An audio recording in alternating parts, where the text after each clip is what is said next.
न सिर्फ हमने बल्कि दुनिया के ताकतवर मुल्कों ने भी इस चीज का जो है इसको नोटिस किया है।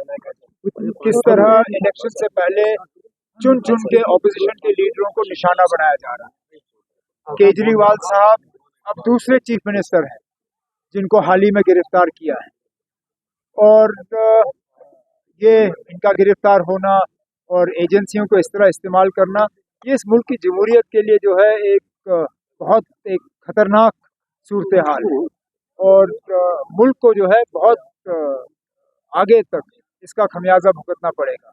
अब हम तो ये उम्मीद करते हैं कि सुप्रीम कोर्ट और इलेक्शन कमीशन जो है इस चीज़ का जो है इसको नज़रअंदाज ना करें और इलेक्शनों में इस तरह एजेंसियों को इस्तेमाल जो है उस पर रोक लगाएं। उमर साहब, ये बताइए कि जिस तरह से बीजेपी का कहना है कि दिल्ली में स्टेज शेयर किया जाता है, लेकिन जम्मू कश्मीर के हालात ऐसे नहीं है कि जो यकजहती में चल रही है दो पार्टियां, तो ऐसे में पीडीपी को कैसे आप ऑन बोर्ड लेंगे, और क्या आपको लगता है कि पीडीपी का मुझे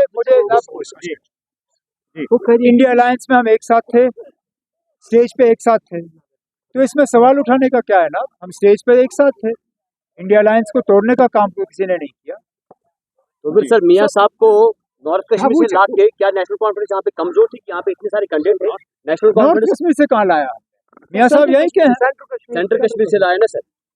मियां साहब इतने ही यहाँ के हैं जितने वो राजौरी पूंछ के हैं, जितने बाकी कश्मीर के इलाकों से हैं ना। अगर हमारे प्रधानमंत्री जो है वो गुजरात से उठ के यूपी में इलेक्शन लड़ सकते हैं, उस पर आपके चैनलों को कोई एतराज नहीं होता। साउथ इंडिया से लोग आके नॉर्थ इंडिया से राज्यसभा की टिकट पे आ जाते हैं, उस पे आपकी चैनलों को एतराज नहीं होता। मियां साहब कश्मीर की वादी के सीट पे इलेक्शन लड़ते हैं और उस पे आप लोग सवालिया निशान पैदा करते हो। क्या मियां साहब को राजौरी पुंछ अनंतनाग से इलेक्शन लड़ने का कोई अधिकार नहीं है? सर, ऐसे में पीडीपी लगता है आपको चैलेंज देगा अगर पीडीपी का कैंडिडेट उठेगा, क्योंकि वोट जो है कहा जा रहा है डिवाइड होगा और उसका फायदा बीजेपी को मिलेगा।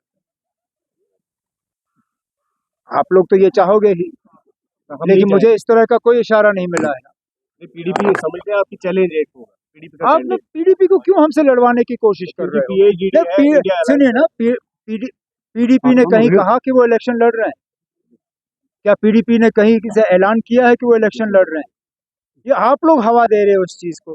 मैंने तो कम से कम जो मैंने महबूबा जी की तकरीर सुनी दिल्ली में परसों, उन्होंने कहा कि फारूक साहब और हम एक साथ हैं और हम इंडिया अलायंस को नहीं तोड़ेंगे। जब महबूबा जी ने दिल्ली में ये तकरीर की और ये बात की, तो आप लोग क्यों खामखा यहाँ हमें लड़वाने की कोशिश कर रहे हो? मुझे मालूम है आप लोग अपने चैनल चलाने की कोशिश करते हो, लेकिन मेहरबानी करके अपने चैनल चला के आप लोग ए टीम, बी टीम, सी टीम को नंगा करिए। उमर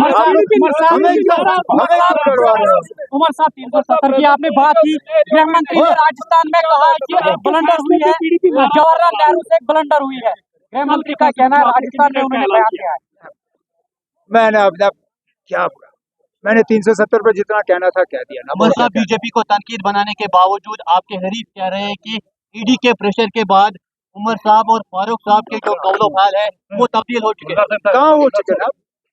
मुझे ये बताइए ना, हमारी तकरीरों में कौन सा फर्क आया है? उनका कहना है कि फैसले बदल गए। कौन से फैसले बदले? मुझे बताइए कौन सा फैसला बदला? सीट शेयरिंग फैसला कहाँ था सीट शेयरिंग का? देखिए ना, हमने किस फॉर्मूला के तहत सीट शेयरिंग की? आप बताइए, हमारा फॉर्मूला क्या था? वही था जो डीडीसी में हमने फॉर्मूला इख्तियार किया। क्या डीडीसी में हमने ये तय नहीं किया कि जिसकी जो सीटें हैं वो वहीं पे फैसला करेंगे? डीडीसी का फैसला जो है वो असेंबली के नतीजों पे हुआ या नहीं हुआ? उस वक्त जहां पे भी 2014 के असेंबली इलेक्शनों में पीडीपी की कामयाबी हुई, हमने वहां पे उनको डीडीसी के जो है कैंडिडेट चुनने का मौका दिया। जहां पे नेशनल कॉन्फ्रेंस कामयाब हुई, वहां नेशनल कॉन्फ्रेंस का उम्मीदवार बना। जहां पे उस वक्त पीसी वाले हमारे साथ थे, जहां पे पीसी का कैंडिडेट जीता, उन्होंने अपना उम्मीदवार चुना। हमने वही फॉर्मूला यहाँ इख्तियार किया। इसमें ईडी का कहाँ से आता है?